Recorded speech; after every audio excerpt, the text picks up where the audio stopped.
आप 12129 Azad Hind express 1 number platform पे आ रही है। যাক, শেষ অবধি ট্রেনটা পুনে এসে পৌঁছেছে। আজাদ হিন্দ এক্সপ্রেস।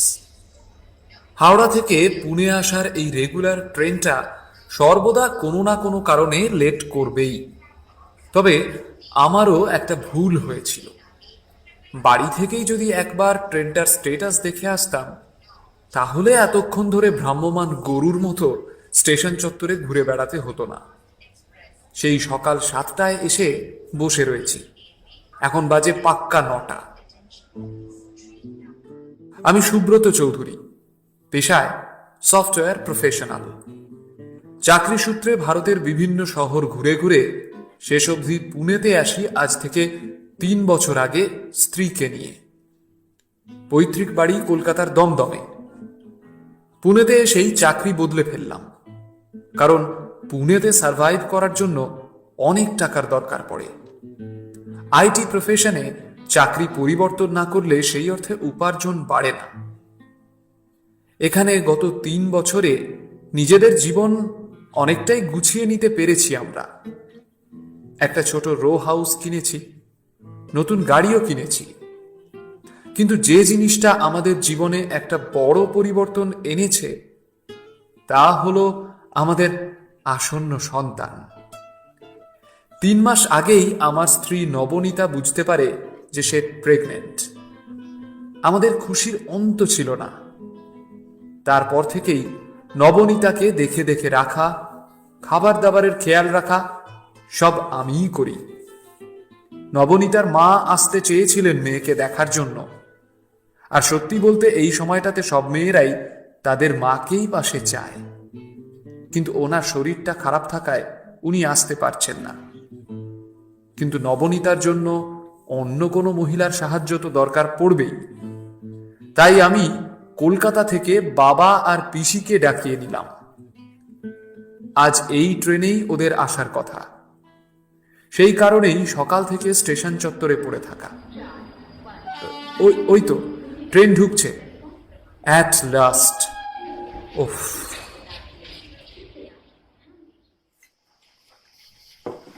শুভু কত ছোট ছিল, সেই ছোটবেলা থেকে দেখে আসছি। এখন পুনের মতো জায়গায় এসে কাজ করছে, বাড়ি কিনেছে, গাড়ি কিনেছে, আবার বাবাও হতে চলেছে। রাতে খাবার টেবিলে খেতে খেতে পিসি বলতে লাগলো। বাবাও দেখলাম পিসির সাথে একমত। ছোটবেলা থেকে অবশ্য বাবাকে পিসির বিরুদ্ধে কখনোই যেতে দেখিনি। যবে থেকে আমার জ্ঞান হয়েছে তবে থেকেই পিসিকে আমাদের বাড়িতে দেখছি। পিসি নাকি বিয়ে থা করেননি। তার কারণ আমি অবশ্য কোনোদিন জানতে চাইনি। আমার সাথে পিসির সম্পর্ক যে খুব একটা ভালো তা নয়।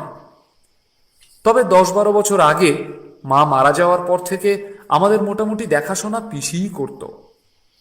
বাড়িতে আসার পর থেকেই পিসি নবনীতার সাথে বেশ ভাব জমিয়ে ফেলেছে। নবনীতাকে সময় সময় সবকিছু খাওয়ানো, ফলের রস করে খাওয়ানো, গল্প করা, একসাথে টিভি দেখা সবই করতে লাগলো। আমি একটু স্বস্তির নিঃশ্বাস ফেললাম। খাওয়া দাওয়া শেষ করে উঠতে উঠতে রাত 11:30 বেজে গেল। আমাদের বাড়ির চারপাশটা নিস্তব্ধ, নিঝুম হয়ে এসেছে। পাহাড়ে ঘেরা পরিবেশের মাঝে আমাদের ছোট রো হাউসটা বিরাজ করছে। বাড়িটা যেহেতু অফিস এরিয়ার থেকে একটু দূরে অবস্থিত, তাই রাত হলেই গাড়ির চাপ আর লোকজন দুই কম হয়ে যায়। নেমে আসে এক অদ্ভুত নিস্তব্ধতা।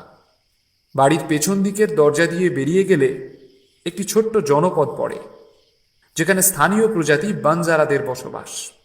আর সেই জনপদ শেষ হলেই দিগন্ত বিস্তৃত জঙ্গল, যা শুরু হয়ে ধীরে ধীরে পাহাড় বেয়ে ওপরের দিকে উঠে গেছে। শোনা যায় সেই জঙ্গলের মধ্যেই কোনো এক অজানা প্রান্তে একটা পুরনো শ্মশান আছে নাকি। মিথ্যে বলবো না, রাতের বেলা কখনো কখনো সেই জঙ্গলের দিকে তাকিয়ে বুকটা ছ্যাঁত করে ওঠে। এই সমস্ত কিছু ভাবতে ভাবতে চোখটা ঘুমে ঢুলে পড়ছে আমার। পাশে দেখলাম নবনীতা তখন ঘুমের দেশে। আমিও ঘুমের তোড়জোড় করতে লাগলাম, কিন্তু কতক্ষণ?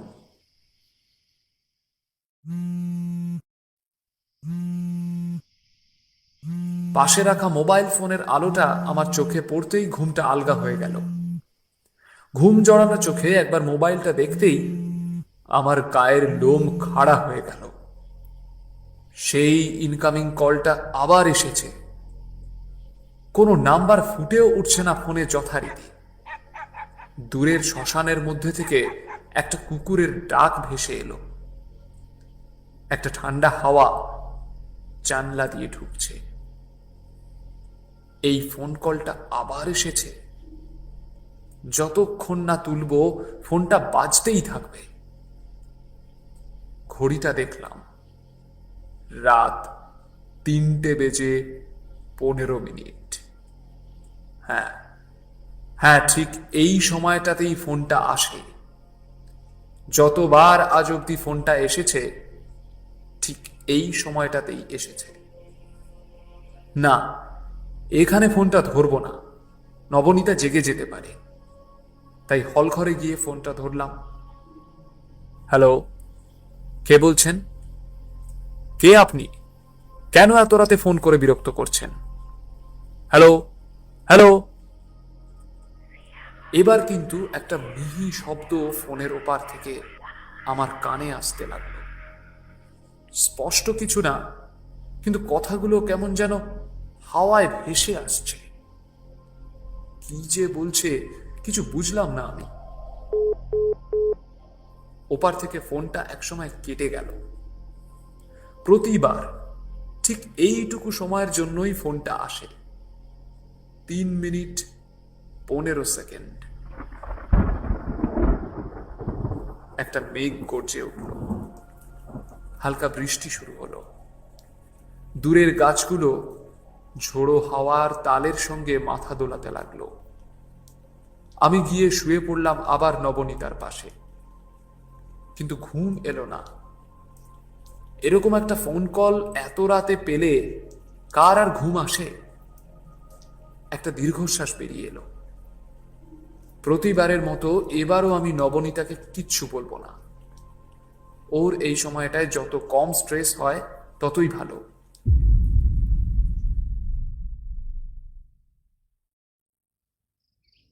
কেটে গেছে বেশ কয়েকটা দিন। এক সন্ধ্যায় তা আপনি কত বছর হলো এখানে আছেন? চায়ের কাপে একটা চুমুক দিতে দিতে প্রশ্নটা করলো বাবা টেবিলের উল্টো দিকে বসে থাকা ভদ্রলোকের উদ্দেশ্যে। তা প্রায় 25 বছর হবে। কলকাতাতেই প্র্যাকটিস করতাম আমি। তারপরে ভালো একটা হসপিটালে সুযোগ পেয়ে যাই আর বম্বে চলে আসি। আর তারপরেই শেষ 15 বছর পুনেতেই। তা ডাক্তারবাবু, আপনি শহর ছেড়ে গ্রামে কেন পড়ে আছেন? মানে এটা তো একটু পুনের আউটস্কার্ট, না? তাই বলছিলাম। প্রথমে আমি শিবাজীনগরের ওই দিকেই থাকতাম। তখন ভিড়ভাড়টা কম ছিল। এখন পুনে শহর ঘিঞ্জি হয়ে গেছে, তাই বাইরেই থাকতে ভালো লাগে। এই যে সন্ধেবেলা ফ্রেশ হাওয়াটা পাচ্ছি এখান থেকে 10 কিলোমিটার গেলেই এই হাওয়া গায়েব। আর তাছাড়া এখানকার গ্রামের লোকজনকেও একটু সাহায্য করে দিতে পারি। রোগ ফোগের তো আর অভাব নেই, কি বলেন? পুনেতে ওনার দুটো বাড়ি আছে। ওই দুটো ভাড়া দিয়ে তিনি এখানে থাকেন। আর কাছাকাছি উনি আছেন বলেই আমাদের আড্ডা মারার লোকের অভাব হয় না। তো বীরেশ্বরবাবু, কতদিনের জন্য আপনি আছেন? তা ধরে নিন 1 মাস তো আছি। আরে এই শুভু, তোর পিসি আর বৌমাকে ডেকে নিয়ে আয় না। কি যে করছে এতক্ষণ ধরে কে জানে। বাবার কথা মতো বাড়ির ভেতরে যাওয়ার জন্য উঠলাম আমি। বাবা আর ডাক্তারবাবু গল্প করতে লাগলেন। ভেতরে ঢুকতে গিয়েই দেখি নবনীতা আর পিসি কিছু স্ন্যাক্সের প্লেট হাতে নিয়ে বেরিয়ে আসছে। ডাক্তারবাবু, ইনি হলেন আমার পিসি সুজাতা চৌধুরী। আর পিসি, ইনি ডাক্তার সুকোমল হাজরা। এইবার একটা অদ্ভুত ব্যাপার লক্ষ্য করলাম। পিসি আর সুকোমল বাবু যখন নমস্কার বিনিময় করলেন, সুকোমল বাবু এক অদ্ভুত দৃষ্টিতে পিসির দিকে তাকিয়েছিলেন। দৃষ্টিটার মধ্যে কি যেন একটা ব্যাপার ছিল, আমি বলে বোঝাতে পারবো না। আকাশে ততক্ষণে আবার মেঘের ঘনঘটা দেখা যাচ্ছে। পাহাড়ি এলাকা বলে হাওয়ার বেগ অত্যন্ত বেশি। তার সঙ্গে শোঁ শোঁ শব্দে হাওয়া বইতে শুরু করলো। মেঘের গুরুগম্ভীর গর্জনে সুকমলবাবুর চটকা ভাঙল। সবাই আবার গল্পে মন দিলেও আমার কিন্তু শুধু মনে হতে লাগলো যেন বড় সড়ো কোনো নাটকের জন্য মঞ্চ তৈরি হচ্ছে। রাত 9টার দিকে সুকমলবাবু আমাদের সবাইকে বিদায় জানিয়ে বেরিয়ে পড়লেন, কারণ বৃষ্টির বেগ বেশ বেড়েছে। এখানে এমনিতেই রাত 9টা বাজলেই আশপাশের পরিবেশ নিস্তব্ধতার মোড়কে আবদ্ধ হয়ে যায়। তার উপর বর্ষাকালের প্রথম দিক, দুর্ঘটনা এড়ানোর জন্য রাস্তার লাইটগুলো বন্ধ রাখা হয়। তাই তিনি আগে আগেই বেরিয়ে পড়লেন। ওনাকে বিদায় দেওয়ার পরে নবনীতাকে পিসি ধরে ধরে নিয়ে যেতে লাগলো। আমি আর বাবা প্লেটগুলো গুছিয়ে নিয়ে বাড়ির ভেতর যেতে লাগলাম। ঠিক এই সময় বাবা একটা অদ্ভুত প্রশ্ন জিজ্ঞেস করলো। আচ্ছা শুভু, বলছি আশেপাশে কোনো বস্তি আছে নাকি রে, বা কোনো বাড়িটারি আছে? না, কেন বলো তো? না, আজ সকালে জানিস আমি একটা বাচ্চা মেয়েকে ঘরের মধ্যে ঘুরতে দেখেছি। আমি তো ভাবলাম আশেপাশের বস্তি থেকে এসেছে হয়তো। আমি তো অবাক। আমার বাড়ির আশেপাশে অন্য কোনো বাড়িই নেই, জনমানুষ তো নেই। মেয়ে আসবে কোথা থেকে? ভুল দেখেছ হয়তো, বয়স হয়েছে তোমার। বাবা হয়তো প্রতিবাদ করতে যাচ্ছিল, কিন্তু কিছু অজানা কারণে বাবা মাথা চুলকোতে চুলকোতে এগিয়ে গেল। বাবার এই অদ্ভুত মন্তব্যের যে কি কারণ তা আমার বোধগম্য হলো না। রাত তখন ঠিক কটা বাজে বলতে পারবো না। বাইরে হালকা বৃষ্টি হচ্ছে, কোথাও কোনো শব্দ নেই। পাতার ওপর বৃষ্টির জল পড়ার শব্দ শুধু শোনা যাচ্ছে। কালো অন্ধকার পারিপার্শ্বিক পরিবেশকে ঘিরে রেখেছে। পাশ ফিরে দেখলাম নবনীতা শান্ত হয়ে ঘুমোচ্ছে। ওর পেটে হাত বুলিয়ে দিলাম। চোখটা ঘুমে আটকে আসছে। হঠাৎ মনে হলো কোথা থেকে যেন একটা গুনগুন শব্দ ভেসে আসছে। না, ঠিক গুনগুন গান না, যেন কেউ কোনো মন্ত্র বারবার একই সুরে উচ্চারণ করে যাচ্ছে। সেই মন্ত্র যেন সম্মোহনী। এবার তার সঙ্গে যোগ হলো এক অদ্ভুত মিষ্টি গন্ধ। ঘরের জানলা দিয়ে ধোঁয়ার কুণ্ডলি ঢুকছে ঘরে। অনুমান করলাম এই মিষ্টি গন্ধ সেই ধোঁয়ার কুণ্ডলি থেকেই আসছে। আমার চোখ শুধু ঘুমে আটকেই আসছে না, আমি যেন মোহাচ্ছন্ন হয়ে পড়ে নিজের জ্ঞানটুকুও হারাচ্ছি। বুঝতে পারছি না ঠিক কি হচ্ছে আমার সাথে। হঠাৎ দেখলাম আমাদের ঘরের দরজাটা আস্তে আস্তে খুলে যাচ্ছে, যেন কোনো অদৃশ্য শক্তি সেই দরজার ওপারেই দাঁড়িয়ে। পুরোপুরি জ্ঞান হারানোর আগে আমি শুধু দেখতে পারলাম এক জটাধারী নগ্ন ছায়ামূর্তি দরজার ওপারে দাঁড়িয়ে আমার দিকে তীক্ষ্ণ দৃষ্টিতে তাকিয়ে আছে। আমি তখন এতটাই শক্তিহীন হয়ে পড়েছি যে ভয় পেলেও গলা দিয়ে আওয়াজ বেরোলো না আমার। নবনীতাকে ডাকার চেষ্টা করলাম, কিন্তু পারলাম না। ঠিক এই সময় আমার ফোনটা বেজে উঠল। সেই ফোন কলটা নামহীন কলারের ফোন। সময় তখন রাত 3:15।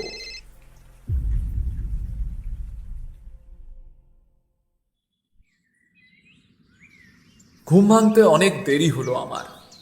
জানলা দিয়ে চড়া রোদ ঘরের মেঝেতে তেরছাভাবে পড়েছে। নাকে একটা গন্ধ এলো। খুলি পোড়ানো হলে শুনেছিলাম এরকম গন্ধ বেরোয়। আগে কিন্তু জঙ্গলের ভেতরে শ্মশান থেকে গন্ধ আসতো না। হয়তো আজকাল হাওয়ার বেগ এদিকেই। পাশ ফিরে দেখি নবনীতা তখনও শুয়ে আছে। সাধারণত ও এই সময় শুয়ে থাকে না, হয়তো শরীরটা আজ দুর্বল হয়েছে। কাল রাতের সেই অদ্ভুত দর্শন ছায়ামূর্তির কথা মনে পড়ল, কিন্তু এখন কোথাও কোনো চিহ্ন নেই তার। নিজের মনে মনেই হাসলাম। পাহাড়ে ঘেরা জায়গায় থেকে থেকে এই সমস্ত স্বপ্ন মাথায় ঘুরছে।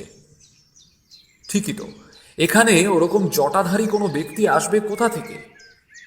যাক, এসব নিয়ে আর না ভেবে নামলাম বিছানা থেকে। অফিসের জন্য তৈরি হতে হবে। হল ঘরে গিয়ে দেখি বাবা আর পিসি দুজনেই চিন্তাগ্রস্ত মুখে বসে রয়েছে। কি হয়েছে, এরকম মুখ করে কেন বসে আছো?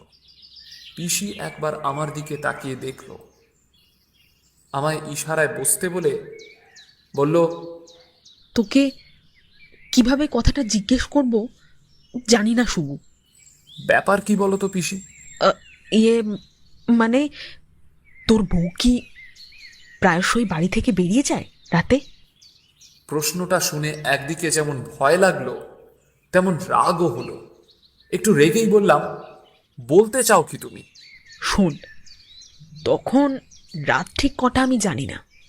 হল ঘরে একটা পায়ের শব্দ শুনতে পেয়েছিলাম।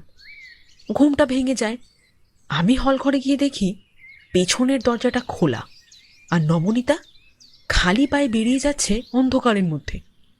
আমি দুবার ডাকও দিলাম, কিন্তু ও শুনল না। আমার আর সাহস হয়নি ওর পিছু নেওয়ার। যা অন্ধকার বাইরে। কি বলছো কি? আমায় ডাকনি কেন? ডাকিনি আবার? মরার মতো ঘুমোচ্ছিলি যেন জ্ঞান নেই। আর একটা কথা, কি? ওর মাথায় মনে হয় একটা জটা দেখেছিলাম আমি। জটা? সঙ্গে সঙ্গে আবার মনে পড়ে গেল কাল রাতে দেখা সেই জটাধারী সাধুর কথা। ওর মাথায় জটা? মানে মানে কি রকম জটা? পিসি এপাশ ওপাশ দেখে নিয়ে একটু নিচু স্বরে বলল, অঘরী সাধুদের জটা দেখেছিস? ধুস, এখানে অঘরী সাধু আসছে কোথা থেকে? কি দেখতে কি দেখেছ কে জানে। পিসির কথায় পাত্তা দিলাম না। নবনীতার পাশে গিয়ে বসলাম আর মুখের পাশের চুলগুলো সরিয়ে দিতে লাগলাম। সে একটু চোখ খুলে মিষ্টি হেসে বলল, শরীরটা একটু দুর্বল গো, তুমি আজ খেয়ে নাও। ঠিক আছে, তুমি রেস্ট নাও। খেয়াল বসেই আমার হাত ওর মাথার পেছনে চলে গেল। কিছু একটা তরল পদার্থের মতো হাতে লাগলো যেন। হাতটা বের করে আনতেই আমার মনের মধ্যে এক অজানা ভয় অনুভূত হলো, কেননা আমার হাতে লেগে আছে টাটকা রক্ত। কিন্তু নবনীতাকে দেখে তো মনে হলো না ও ব্যথা পেয়েছে মাথায়। তাহলে মাথার পেছনে রক্ত আসলো কি করে? আমি এই ব্যাপারে কিছুই বললাম না ওকে। তারপরে সারা দিন অফিসের কাজের চাপে এইসব দুশ্চিন্তা আর মাথায় এলো না। কিন্তু তখনও জানি না আমার সাথে কি ভয়ঙ্কর ঘটনা ঘটতে চলেছে।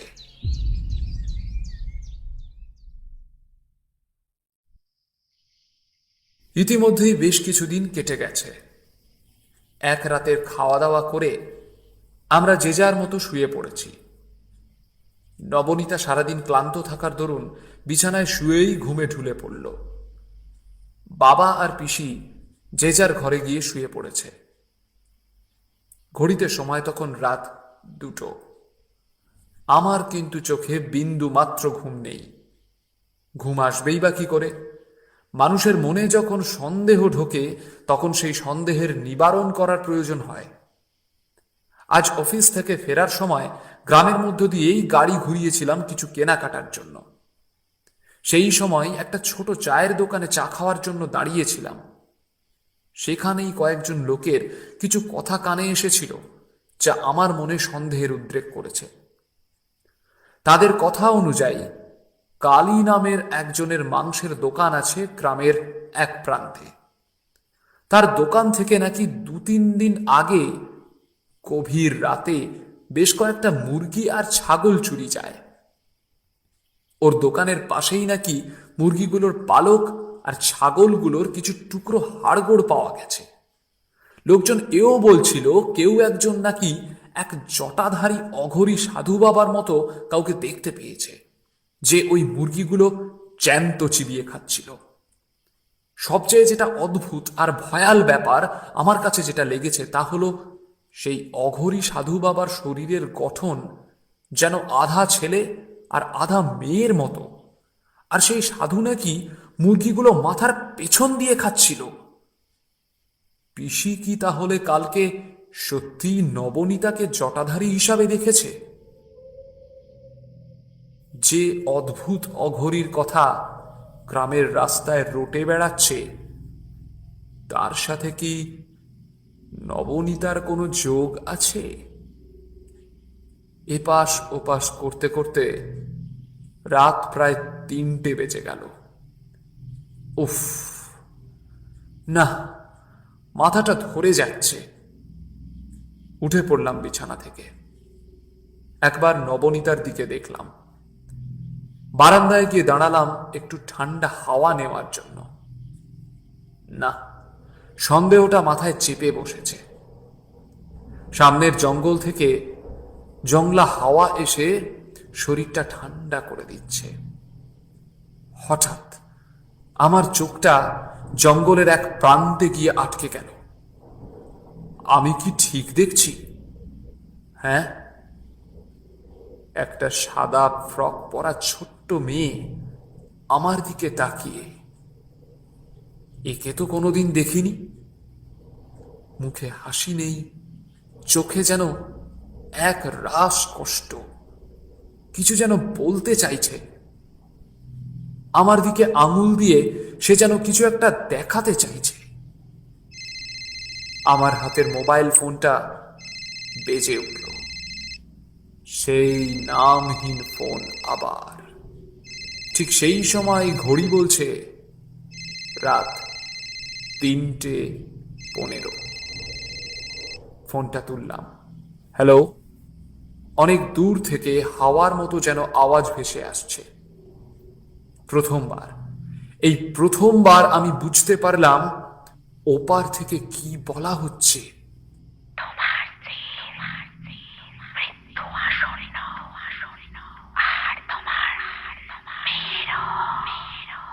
তারপরে কিছুক্ষণ সব চুপচাপ।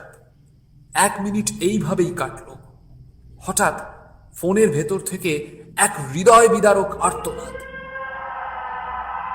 এমন এক আর্তনাদ যা গায়ের রক্ত জল করে দেয়। আমার মেয়ে, মানে নবনীতার পেটে মেয়ে জন্ম নিচ্ছে। কিন্তু এই মেয়েটা জানলো কি করে? মেয়েটাই বা কে? প্রচন্ড ভয়ে আমি ফোনটা ফেলে দিলাম। মাথাটা দপদপ করছে। আমার চারিদিক নিস্তব্ধ, কোথাও কোনো শব্দ নেই। চাঁদও হয়তো দূরের সীমান্তে অস্ত চলে গিয়েছে। এবার মনে হলো একটা মন্ত্রের হালকা গুনগুন শব্দ, ঠিক যেমন সেদিন রাতে শুনতে পেয়েছিলাম। শব্দটার দিক নির্ধারণ করার জন্য আমি শব্দটা অনুসরণ করতে লাগলাম। বাড়ির পেছন দিক থেকে শব্দটা আসছে। যজ্ঞ করলে যেরকম শব্দ হয়, ঠিক সেরকম কিছু শুনতে পাচ্ছি। পেছনের দরজাটার যত কাছে এগোচ্ছি, তত এই মন্ত্রের সাধনার শব্দ তীব্র হতে লাগলো। এক সময় ওই দরজাটার একদম কাছে এসে উপস্থিত হলাম, আর সাহস করে দরজাটা হালকা করে একটু ফাঁক করে দেখার চেষ্টা করলাম। আমাদের বাড়ির পেছন দিকটাও ছোট ঝোপঝাড় দিয়েই ঢাকা।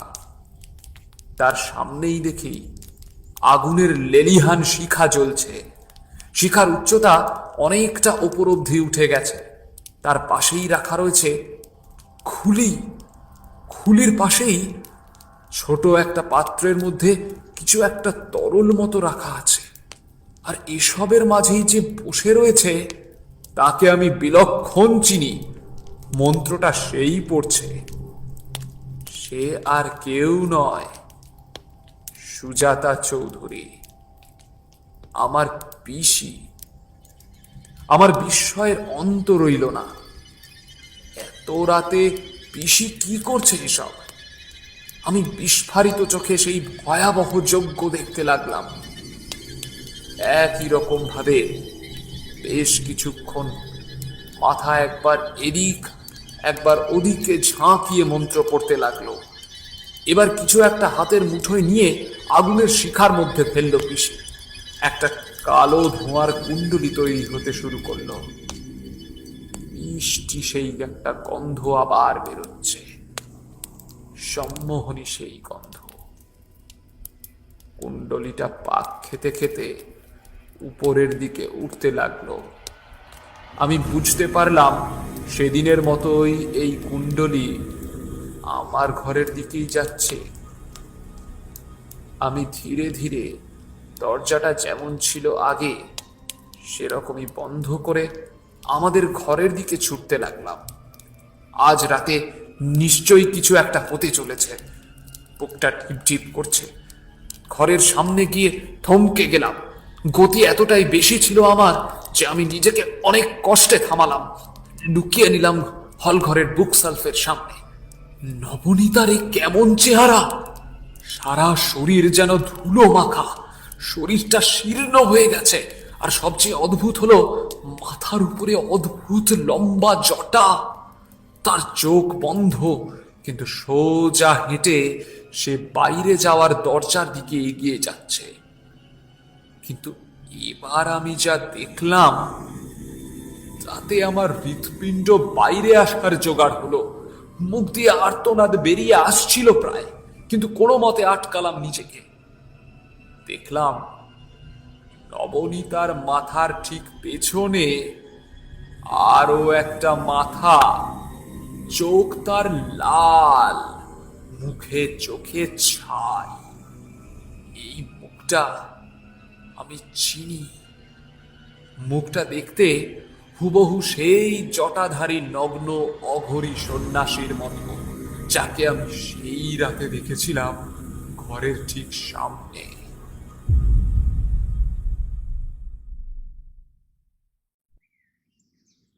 ডাক্তারবাবু, আমার আপনার কাছ থেকে পরামর্শ চাই। কি ব্যাপার বলো তো সুব্রত? আমি যা বলবো আপনি সেগুলো বিশ্বাস করতে পারবেন? আচ্ছা, বলেই দেখো না। আমার মনে হয় আমার স্ত্রী আর বাচ্চা খুব সংকটে রয়েছে ডাক্তারবাবু। যে কোনো সময় যা কিছু হয়ে যেতে পারে। তো এমন ভাবার কারণ? আপনি কি শুনেছেন গ্রামে এক অদ্ভুত অঘরী বাবার আবির্ভাব হয়েছে? হ্যাঁ, আমিও সেরকম কিছু একটা শুনেছিলাম, তবে পাত্তা দেয়নি। মানে হাস্যকর ব্যাপার, জ্যান্ত মুরগি চিবিয়ে খাচ্ছে, তাও আবার মাথা পেছনে আর শরীর সামনে। এইসব বিশ্বাস হয়? না দেখলে বিশ্বাস না হওয়াটাই স্বাভাবিক। কিন্তু আমি কাল রাতে দেখেছি নিজের চোখে এক অঘরীর কালো ছায়া আমার নবনীতার শরীরটাকে বশ করেছে ডাক্তারবাবু। কি বলছো কি তুমি? তুমি না বিজ্ঞানের ছাত্র?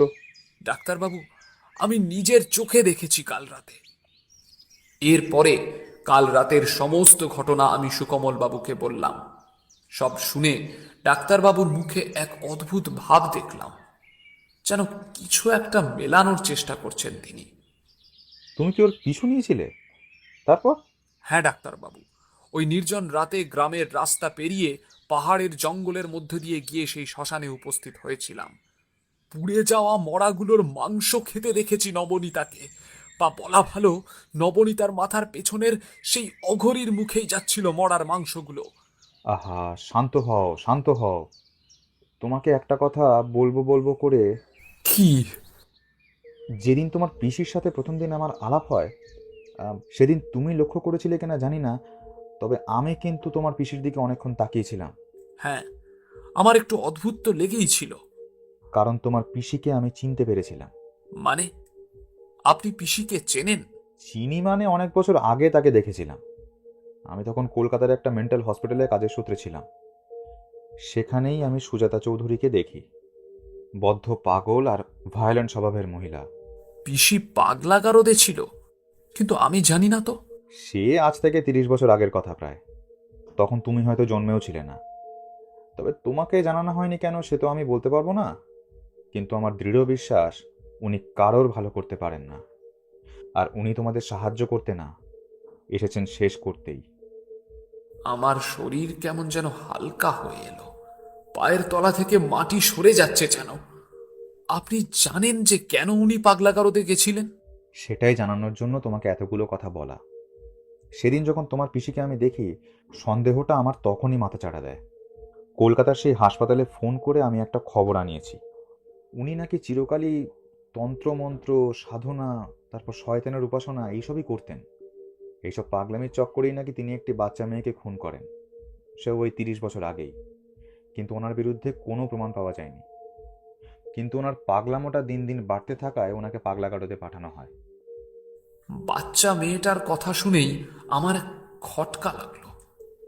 কাল রাতে কি এই মেয়েটাকেই দেখেছিলাম তাহলে? এই মেয়েটাই কি সেই নামহীন আর ভয়াল কলার? ও কি আমার ভালো চায় না খারাপ চায়? প্রশ্নগুলো মনের মধ্যে ঘুরপাক খেতে লাগলো। সুকোমল বাবুর কথায় আবার আমার চটকা ভাঙলো। আমার চেনা একজন জ্যোতিষ আর গুণিন আছেন। তিনি কিছুদিনের জন্য পুনেতেই আছেন, ত্রৈলোক্যনাথ মহারাজ। আমার মনে হয় আমরা একবার ওনার সাথে দেখা করতে পারি। উনি হয়তো তোমাকে এই বিপদ থেকে বাঁচালেও বাঁচাতে পারেন। তবে একটা কিন্তু চিন্তার বিষয় থেকেই যাচ্ছে। এসবের মধ্যে তোমার বউয়ের শরীরের ঠিক কী যে অবস্থা, সেটা কিন্তু আমাকে বেশ ভাবাচ্ছে। ওকে চোখে চোখে রাখতে হবে কিন্তু।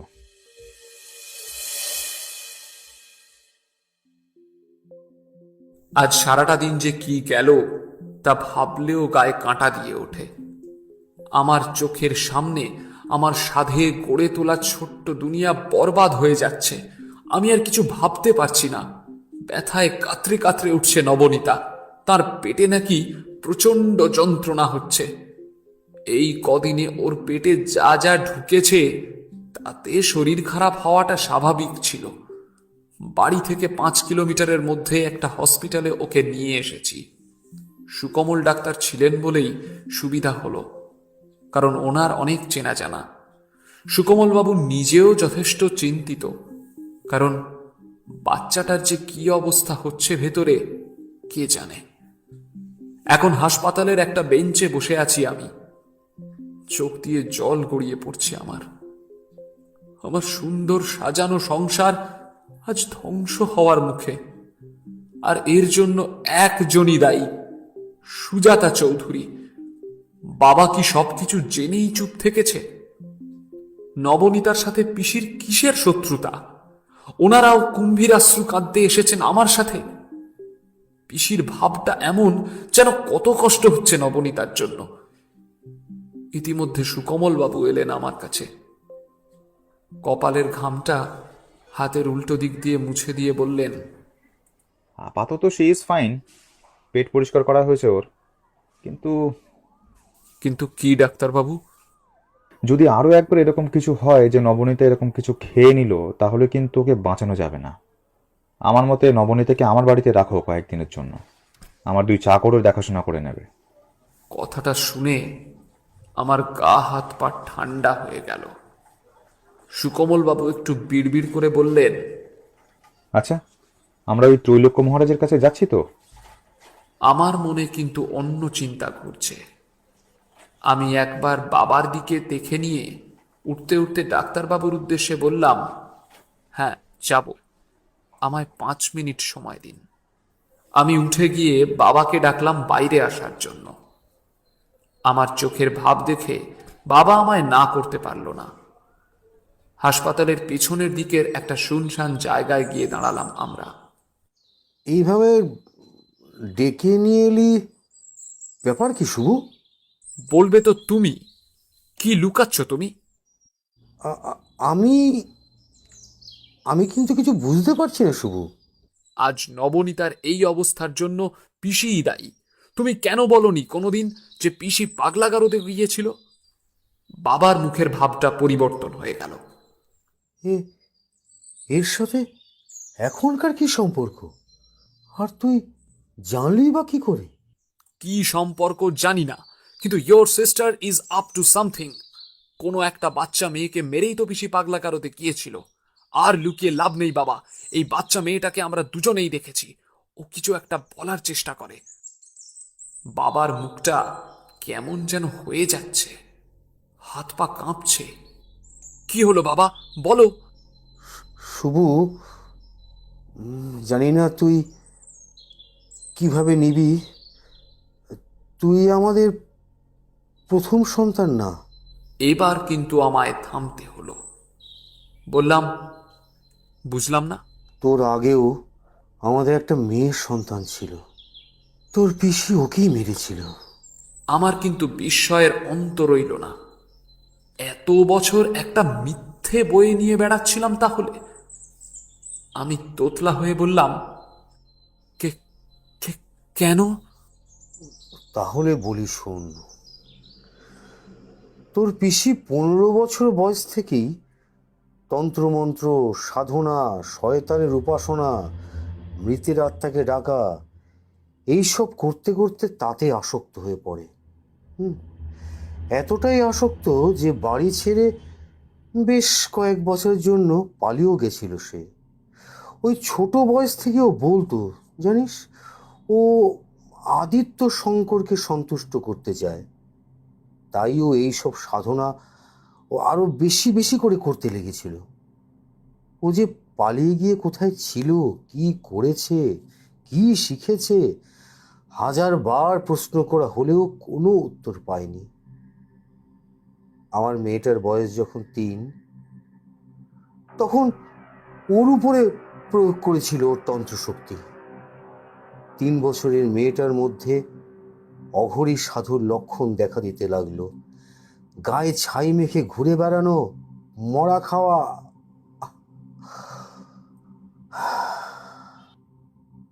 অতটুকু মেয়ের মাথায় এক অদ্ভুত জটা দেখা দিতে লাগলো।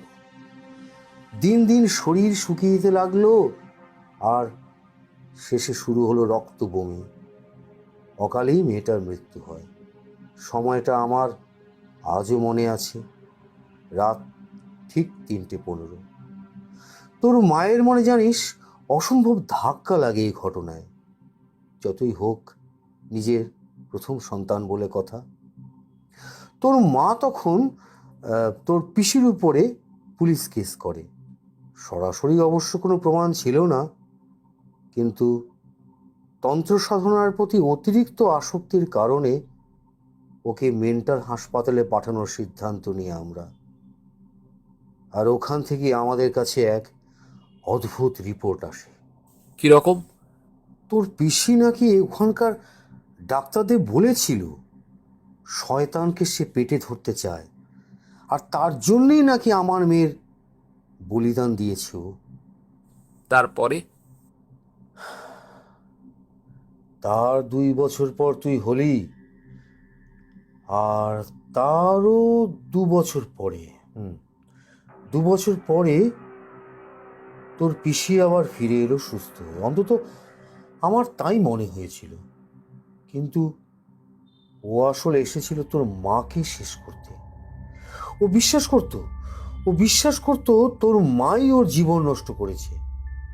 ভাব, চিরকাল নিজের ভুলের দায়ভার অন্যের উপর চাপানো ও স্বভাব।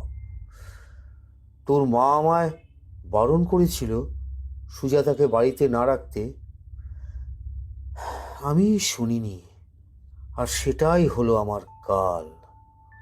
ও নিজের তন্ত্র বলে তোর মাকেও খুন করে ফেলে, আর আমায় হুমকি দিয়ে রাখে যে আমি কাউকে কিছু বললে ও তোকেও শেষ করে দেবে। মানে মায়ের মৃত্যুর পেছনেও পিসি রয়েছে, আর এখন নবনীতাকে মারার জন্য এসেছে, আর তুমি কিচ্ছু বলনি? এতটা স্বার্থপর তুমি? একজন পাগলকে নিজের বাড়িতে রাখলেই বা কেন তুমি? তোর শুধুমাত্র তোর মুখের দিকে তাকিয়ে আমি কিছু বলিনি বাবু। সত্যি বিশ্বাস কর, যদি তোকেও মেরে ফেলতো। আর আর কিচ্ছু না। আচ্ছা, এই আদিত্য শঙ্কর কে? বাপ ঠাকুরদার কাছে শুনেছিলাম তার কথা। আমাদের জমিদারি অনেক বড় ছিল তো ময়মনসিংহে। ঠাকুরদার বাবা ছিলেন দাপুটে জমিদার। কাছাকাছি গ্রামেই থাকতো এই আদিত্য শঙ্কর। শোনা যায় সে ছিল নাকি কালা জাদুকর, অনেক অলৌকিক শক্তির অধিকারী ছিল সে। পরবর্তীকালে সে তন্ত্রমন্ত্রে মন দেয়, সব সাধনা করে করে অঘরীতে পরিণত হয় এক সময়। কিন্তু তার উদ্দেশ্য কোনো কালেই ভালো ছিল না। তার কুদৃষ্টি পড়েছিল ঠাকুরদাদার দিদি চন্দ্রবালা দেবীর উপরে। চন্দ্রবালা দেবীকে ভোগ করার জন্যে সে নিজের অলৌকিক শক্তি দিয়ে তাকে বশ করার চেষ্টা করে। কিন্তু চন্দ্রবালা দেবী আদিত্য শঙ্করকে তলোয়ারের আঘাতে মারতে সক্ষম হয়েছিল। কিন্তু তারপরেই ঠাকুরদাদার জমিদারির উপরে কার যেন কুনজর এসে পড়ে। ইংরেজ আমলে জমিদারিও চলে গেল, আর ময়মনসিংহে জমিদারি ছেড়ে ঠাকুরদাদারা কলকাতায় চলে এলো। তবে দুর্ভাগ্য কিন্তু পেছন ছাড়ল না। এর মধ্যে চন্দ্রবালা দেবীর বিয়ে ভেঙে গেল, সে লগ্নভ্রষ্টা হলো। চারদিকে লোকে নানান কথা বলতে লাগলো তাকে নিয়ে, আর ওনারও মন খুব স্বাভাবিক ধীরে ধীরে ভেঙে পড়তে লাগলো। ঠিক এই সময় চন্দ্রবালার মধ্যে এক ভয়ঙ্কর পরিবর্তন আসতে শুরু করেছিল।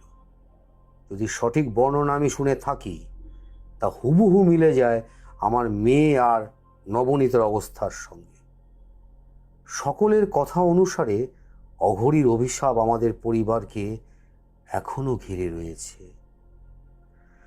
আদিত্য শঙ্কর আমাদের বংশের এক কালো অধ্যায়।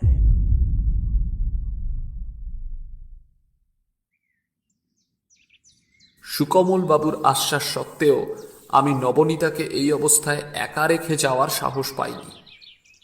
তবে ওকে আমি সুকমল বাবুর বাড়িতেই আপাতত রেখেছি। যখন নবনীতাকে নিয়ে আসছিলাম বাড়ি থেকে, তখন আমার পিসি সুজাতা চৌধুরীকে দেখে মনে হয়েছিল সে বেশ ক্ষুব্ধ। কিন্তু কোনো রকমে সেই ভাব সে গোপন করে বলেছিল, ও সুস্থ হয়ে উঠলে আমার চেয়ে বেশি খুশি কেউ হবে না।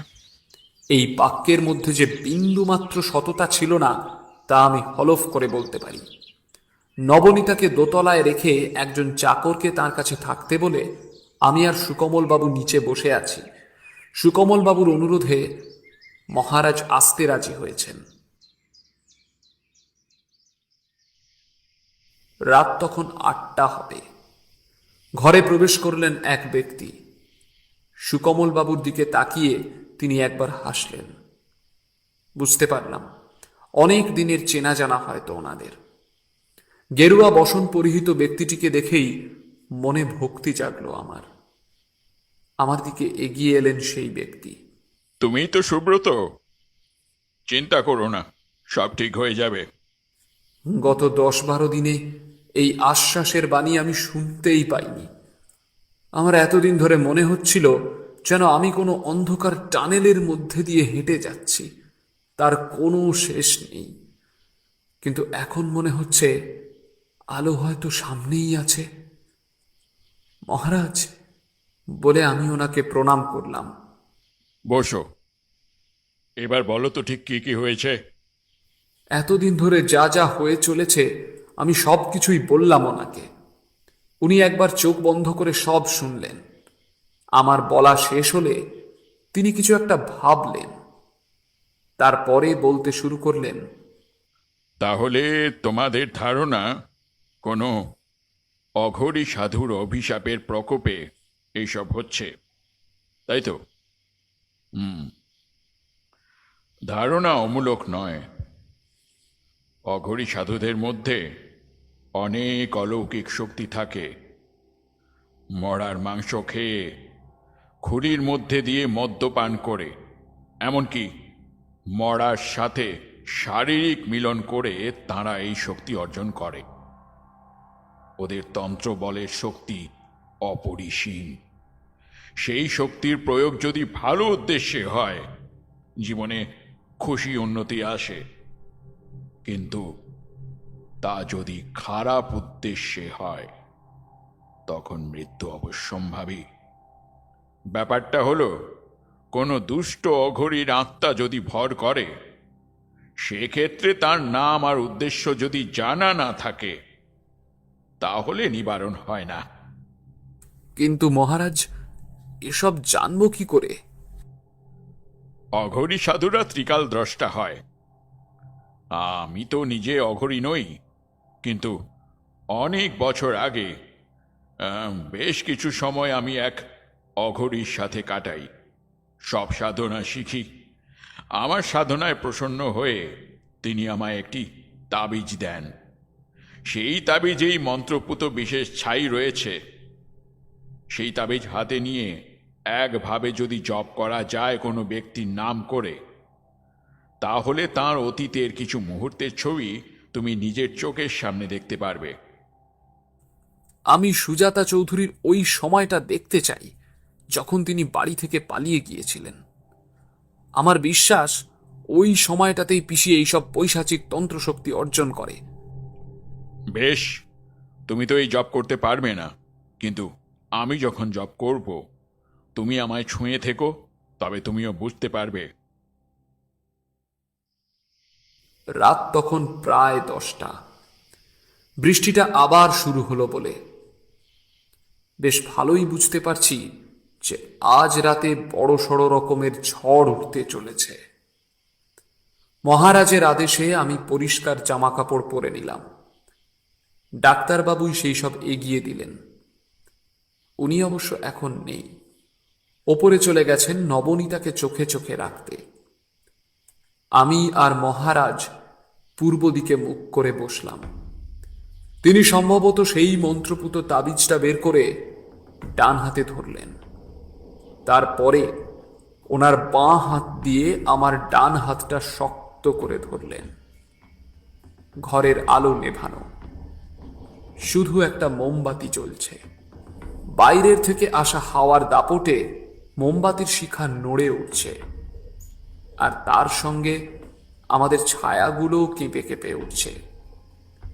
মহারাজের চোখ বন্ধ। ওনার আদেশ অনুসারে আমিও চোখ বন্ধ করে রেখেছি। ওনার বলা মন্ত্রগুলো আমি নিজের মনে বলে যাচ্ছি। কতক্ষণ হয়েছে বলতে পারবো না। হঠাৎ মনে হলো কোনো একটা প্রাচীন শ্মশানের ছবি দেখছি। সেখানেই এক যুবতী সম্পূর্ণ উলঙ্গ হয়ে এক মড়ার ওপর বসে শারীরিক মিলনে লিপ্ত হয়েছে। যুবতীটি কিছু একটা মন্ত্রও পড়ে চলেছে। যুবতীটি সুজাতা চৌধুরী, আর মৃতদেহটা হলো এক অঘরীর। এই তো সেই অঘরী যাকে আমি সেদিন রাতে ঘরের সামনেই দেখেছিলাম। শারীরিক মিলনের শেষে সেই যুবতী চোখ বন্ধ করে প্রার্থনা করতে লাগলো, হে আদিত্য শঙ্কর, দেখা দাও, অলৌকিক শক্তি প্রদান করো আমায়। হঠাৎ এক সূক্ষ্ম শরীরের আবির্ভাব হলো সেখানে। জটাধারী এক বিভৎস রূপের অঘরী, অঘরী আদিত্য শঙ্কর। সে বলল,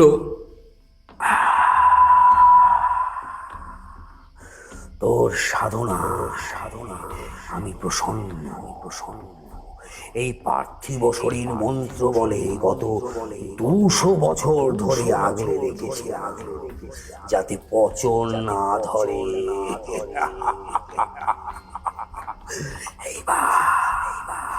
এইবার আমার শরীর পুড়িয়ে ফেল, আর পোড়ানোর পরে যে ছাই থাকবে ওটা নিজের সঙ্গে সব সময় রাখবি। কোন যজ্ঞের আয়োজনে আগুনের মধ্যে এই ছায়ের কিছুটা অংশ ফেললেই আমি প্রকট হয়ে যাব। কিন্তু মনে রাখবি, এই ছাই যেন কোনো মতে হাত ছাড়া না হয়।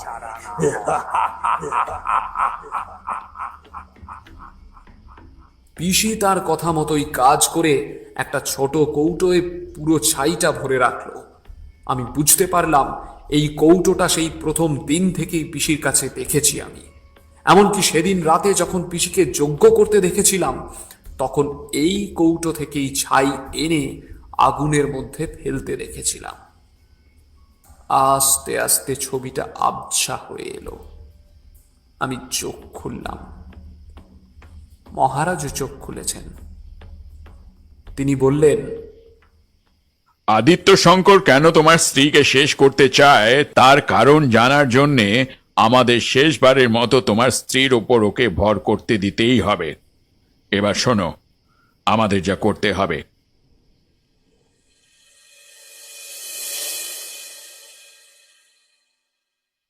পরিকল্পনা অনুসারে আমি এখন আমার বাড়িতে আছি। পিসির গতিবিধির ওপর কড়া নজর আছে আমার। মহারাজ আর সুকমল বাবু নবনীতার কাছে রয়েছেন।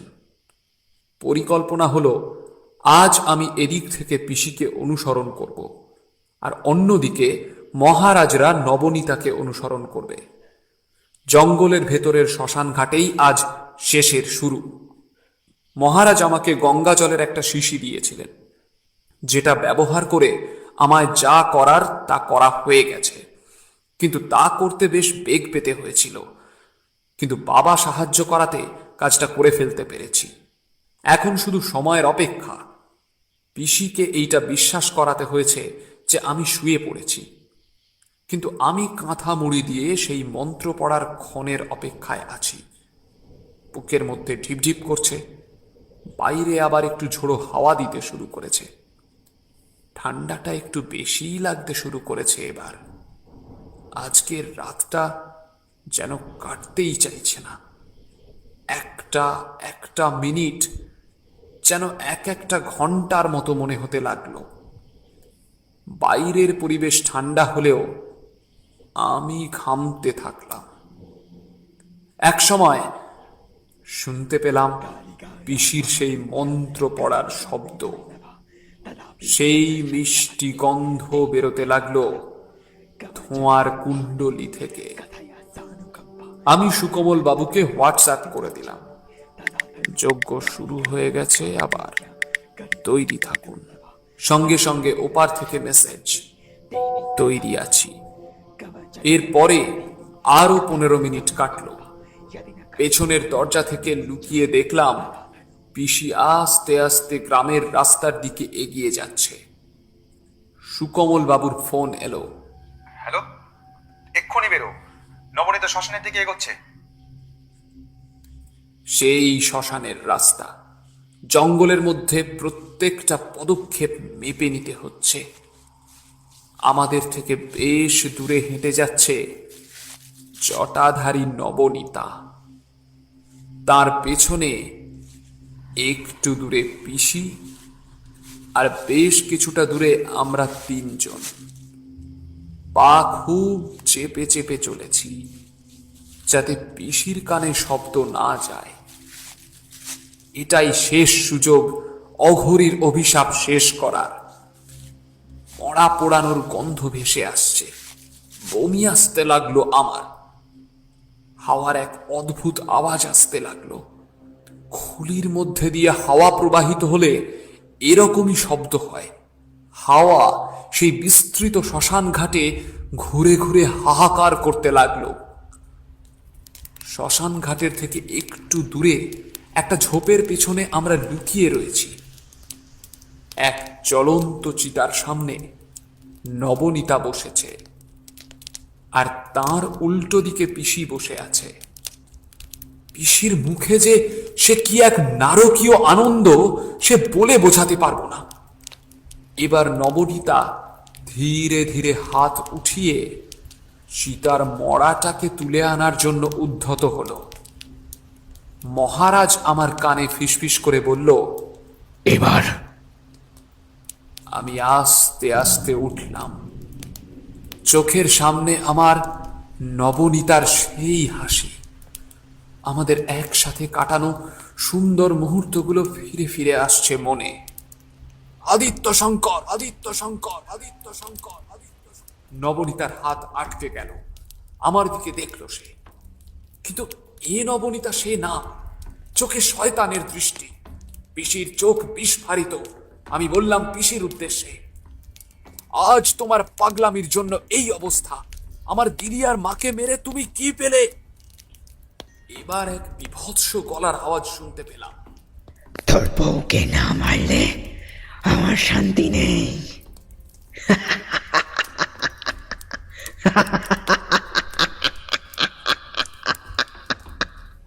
কেন?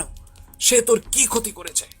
রক্ত মাখা দাঁত বের করে পিসি হাসতে হাসতে বলল, তোর কি মনে হয় আমার শত্রুতা তোর বউয়ের সাথে? না, ওর গর্ভে যে কন্যা সন্তান আছে তার সাথে আমার শত্রুতা।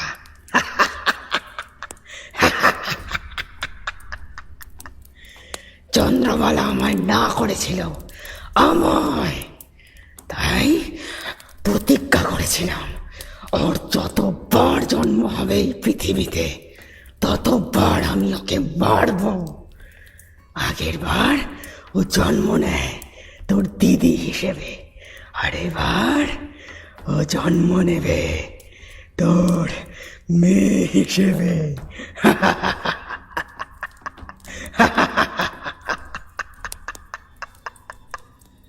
আমার বউ আর বাচ্চাকে কিচ্ছু করতে পারবি না তুই, কারণ তোর জীবন কাঠির চাবি এবার আমার হাতে। বলে আমি একটা ছোট্ট কাগজের ঠোঙার মধ্যে থেকে সেই জিনিসটা বের করলাম। বললাম, এই হলো তোর শরীরের ছাইয়ের কিছুটা অংশ, যা আজ আমি চুরি করেছি। আজ এই ছাই তোর ধ্বংসের কারণ হবে। নবনীতা আমার দিকে দৌড়তে শুরু করলো। আমি মহারাজের দেওয়া গঙ্গা জলের শিশির মুখটা খুলছি, জটাধারী সেই অঘরী আমার দিকে লাফ দিল। বিদ্যুতের চমকে পুরো আকাশ আলোকিত হয়ে উঠল। গঙ্গার জলের পুরোটাই সেই ছাইয়ের মধ্যে ঠেলে দিলাম। দেখলাম নবনীতার শরীর থেকে এক জটাধারী ছায়ামূর্তি আলাদা হয়ে গেল। মর্মান্তিক চিৎকার করতে লাগলো সেই অঘরীর ছায়ামূর্তি। এক বিকট শব্দে সে যেন কোথায় মিলিয়ে গেল। নবনীতা কান্নায় ভেঙে পড়ল আমায় দেখে। আমি ওকে জড়িয়ে ধরলাম। পরের দিন সকালে পিসিকে পুনের এক মেন্টাল হাসপাতালে ভর্তি করে দিলাম আমরা। কিছুদিন পরে বাবাও চলে গেল কলকাতায় আমাদের সাথে আরো কিছুটা সময় কাটিয়ে। হয়তো বাবার অপরাধবোধ কমেছে একটু। সুকমল বাবু জানালেন, আমার সন্তান ঠিক আছে। এখন আমি জানি রাত 3:15 সময় কেন সেই মেয়েটা আসতো। আর আমার এও মনে পড়ল, যবে থেকে পিসিকে এখানে আসার কথা বলেছিলাম তবে থেকেই এই ফোন কলটা আসতে শুরু করেছিল। দিদি তো ভাইকে তাই সাবধান করার জন্য এসেছিল হয়তো। তবে এর পরে যদি এই ফোন পাইও আর ভয় পাবো না।